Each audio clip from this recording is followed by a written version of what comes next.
കാലം വായിക്കുവാൻ ആഗ്രഹിക്കുന്നതായ വചനം യിരെമ്യാ പ്രവാചകന്റെ പുസ്തകം 18-ാം അധ്യായം അതിൻ്റെ 1 മുതൽ 23 വരെയുള്ളതായ ഭാഗങ്ങൾ. 18-ാം യിരെമ്യാ പ്രവാചകന്റെ പുസ്തകം 18-ന്റെ 23 വരെയുള്ളതായ ഭാഗങ്ങൾ. യഹോവയെങ്കിൽ നിന്ന് യിരെമ്യാവിനുണ്ടായ അരുളപ്പാട് എന്തെന്നാൽ, നീ എഴുന്നേറ്റ് കുശവന്റെ വീട്ടിലേക്ക് ചെല്ലുക. അവിടെ വെച്ച് ഞാൻ നിന്നെ എൻ്റെ വചനങ്ങളെ കേൾപ്പിക്കും. അങ്ങനെ ഞാൻ കുശവന്റെ വീട്ടിൽ ചെന്നപ്പോൾ അവൻ ചക്രത്തിന്മേൽ വേല ചെയ്തുകൊണ്ടിരുന്നു. കുശവൻ കളിമണ്ണ് കൊണ്ടുണ്ടാക്കിയ പാത്രം അവൻ്റെ കയ്യിൽ ചീത്തയായിപ്പോയി. എന്നാൽ കുശവൻ അതിനെ തനിക്ക് തോന്നിയതുപോലെ മറ്റൊരു പാത്രമാക്കി തീർത്തു. അപ്പോൾ യഹോവയുടെ അരുളപ്പാട് എനിക്കുണ്ടായതെന്തെന്നാൽ, ഇസ്രായേൽ ഗൃഹമേ, ഈ കുശവൻ ചെയ്തതുപോലെ എനിക്ക് നിങ്ങളോട് ചെയ്യുവാൻ കഴിയുകയില്ലയോ എന്ന് യഹോവയുടെ അരുളപ്പാട്. ഇസ്രായേൽ ഗൃഹമേ, കളിമണ്ണ് കുശവന്റെ കയ്യിലിരിക്കുന്നത് പോലെ നിങ്ങൾ എൻ്റെ കയ്യിലിരിക്കുന്നു.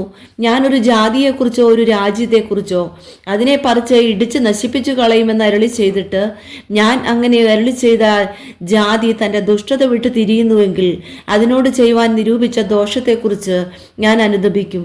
ഒരു ജാതിയെക്കുറിച്ചോ രാജ്യത്തെക്കുറിച്ചോ ഞാൻ അതിനെ പണികയും നടുകയും ചെയ്യുമെന്ന് അരുളി ചെയ്തിട്ട് അത് എൻ്റെ വാക്ക് കേട്ടനുസരിക്കാതെ എനിക്ക് അനിഷ്ടമായുള്ളത് ചെയ്യുന്നുവെങ്കിൽ അവർക്ക് വരുത്തുമെന്ന് അരുളി ചെയ്ത നന്മയെക്കുറിച്ച് ഞാൻ അനുദപിക്കും. ആകയാൽ നീ ചെന്ന യഹൂദാ പുരുഷന്മാരോടും യെരൂശലേം നിവാസികളോടും പറയേണ്ടത്, യഹോവ ഇപ്രകാരം അരുളി ചെയ്യുന്നു, ഞാൻ നിങ്ങൾക്ക് ഒരനർത്ഥം നിർമ്മിച്ചു, നിങ്ങൾക്ക് വിരോധമായ ഒരു നിരൂപണം നിരൂപിക്കുന്നു. നിങ്ങൾ ഓരോരുത്തരും താൻ്റെ ദുർമാർഗം വിട്ടുതിരിഞ്ഞ് നിങ്ങളുടെ നടപ്പും പ്രവൃത്തികളും നന്നാക്കുവീൻ. അതിന് അവർ, ഇത് വെറുതെ, ഞങ്ങളുടെ സ്വന്തം നിരൂപണങ്ങൾ അനുസരിച്ച് നടക്കും. ഞങ്ങളിൽ ഓരോരുത്തരും താൻ്റെ ദുഷ്ടഹൃദയത്തിലെ ശാഠ്യം പ്രവർത്തിക്കും എന്ന് പറഞ്ഞു. അതുകൊണ്ട് യഹോവ ഇപ്രകാരം അരുളി ചെയ്യുന്നു, ജാതികളുടെ ഇടയിൽ ചെന്ന് അന്വേഷിപ്പീൻ. ഇങ്ങനെയുള്ളത് ആരെങ്കിലും കേട്ടിട്ടുണ്ടോ? ഇസ്രായേൽ കന്യക അതിഭയങ്കരമായുള്ളത് ചെയ്തിരിക്കുന്നു. ലെബാനോനിലെ ഹിമം വയലിലെ പാറയെ വിട്ടുപോകുമോ? അന്യദേശത്തു നിന്ന് ഒഴുകി വരുന്ന തണുത്ത വെള്ളം വറ്റിപ്പോകുമോ? എൻ്റെ ജനമോ എന്നെ മറന്ന് മിഥ്യാമൂർത്തികൾക്ക് ധൂപം കാട്ടുന്നു. അവരുടെ വഴികളിൽ, പുരാതന പാതകളിൽ തന്നെ അവർ അവരെ ഇടറി വീഴുമാറാക്കി. അവർ നിരപ്പില്ലാത്ത വഴികളിലും പാതകളിലും നടക്കുന്നു. അവർ അവരുടെ ദേശത്തെ ശൂന്യവും നിത്യപരിഹാസവുമാക്കുന്നു. അതിൽ കൂടി കടന്നു പോകുന്ന ഏവനും സ്തംഭിച്ച് തലകുലുക്കും. കിഴക്കൻ കാറ്റുകൊണ്ടെന്ന പോലെ ഞാൻ അവരെ ശത്രുക്കളുടെ മുമ്പിൽ ചിതറിച്ചു കളയും. അവരുടെ അനർത്ഥ ദിവസത്തിൽ ഞാൻ അവർക്ക് എൻ്റെ മുഖമല്ല പുറമത്രേ കാണിക്കും. എന്നാൽ അവർ വരുവീൻ, നമുക്ക് യിരെമ്യാവിൻ്റെ നേരെ ഉപായങ്ങളെ ചിന്തിക്കാം. പുരോഹിതന്റെ പക്കൽ ഉപദേശവും ജ്ഞാനിയുടെ പക്കൽ ആലോചനയും പ്രവാചകന്റെ പക്കൽ അരുളപ്പാടും ഇല്ലാതെ പോകുകയില്ല.